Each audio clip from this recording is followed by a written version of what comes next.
Welcome to the start of another week. Really, the message today is, at least for a lot of you, nothing new. Maybe for some of you, it is something new. So therefore, what I'm going to do is read the reading, and then we can come back and have a few comments on it. It's called One Source. And the first quote is from the Bhagavad Gita, which is a Hindu holy book. It's in the Upanishads group. And it says, the visible universe came forth from me. That's a capital M. I am invisible, yet the source of all things. Ernest Holmes said, there's something deeper than the intellect, something that cannot and need not be rationalized. It is something that must be accepted. And that was from This Thing Called Life, Ernest Holmes. And this is what Eugene Holden's got to say. He says, science demonstrates what ageless wisdom has said all along. There is but one thinking substance from which all things are created. That's almost a direct quote, actually, from The Science of Getting Rich by Wallace D. Wattles.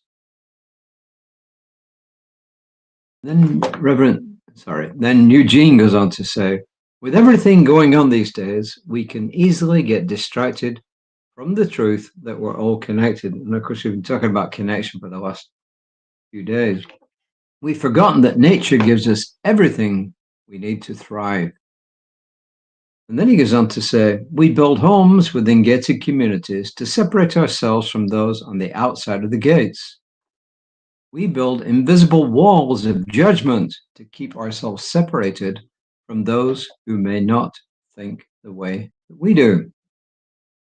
With all this seeming separation, we must remember everything happens in the one life. Can you imagine what would happen if more of us began to see the one source at the center of life itself? What if we all saw the same source that beats everyone's heart and that it is what connects us all?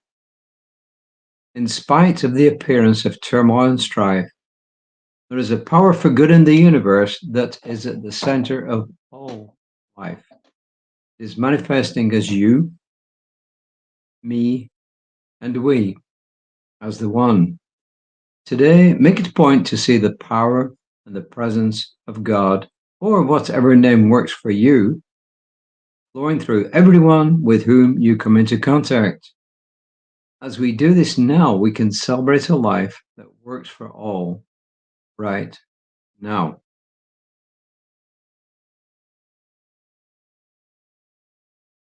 A couple of things here.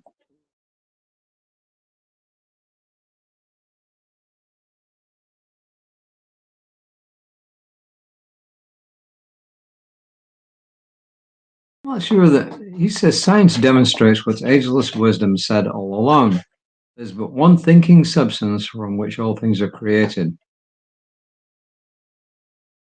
That's what Ernest Holmes said, and this is what Eugene's repeating.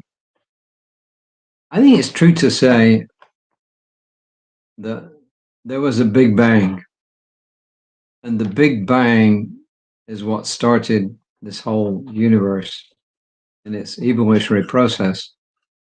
And it is reasonable to think that something caused that Big Bang. It didn't just kind of happen. It seems to me impossible that there could have been just this minute thing, and then all of a sudden there's this big explosion. What caused it? Something must have caused it. Maybe this is because we live in a universe of cause and effect that I think this way, but something must have caused it. And to me, at least, it's reasonable to assume that there is an intelligent mind behind the causing of the Big Bang.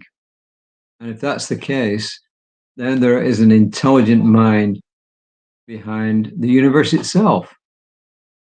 And it's also reasonable to assume that since the universe is all that we can see, that everything is an expression of this one thing that brought everything into being. Yes, I can accept all that. Science, of course, is always changing its tune because it continues to discover things. Is the Big Bang really the source of the universe? It's the best that we know now, and I've said this umpteen times before. But I think the whole point to me is this, that if we all started to truly believe that we are connected, and I really believe that we are all connected and that everything is connected, then that should give us pause for thought. And I truly believe that when enough people do realize this, that we will pass that critical mass point where this idea just becomes universally accepted. And what happens after that, I don't know. I can see a time when all human minds are connected. We know they're connected, and maybe this is the answer to artificial intelligence not taking over. Because if you connect 7 billion minds together and they work together in a productive manner, then I think that this is the ultimate that would get us beyond any issues with artificial intelligence and God knows what else. But I think to me, the thing that really matters is that we begin to see that everything we do affects everyone and everything else. And it may not appear so. I've always mentioned this thing about the butterfly on one side of the earth flapping its wings, and it causes a tsunami on the other side. So every tiny thing is connected. Every tiny thing makes a difference. And you can often see that. There's an expression that says something like, that there's nothing going to stop an idea whose time has come. That's not the exact quote, but it's pretty well saying that. And I'm looking forward to the time when human beings realize they're all connected and they have an impact on each other. And we can make this world a better place. One of my goals is to see humanity moving in the direction of looking after humanity and not separating ourselves out.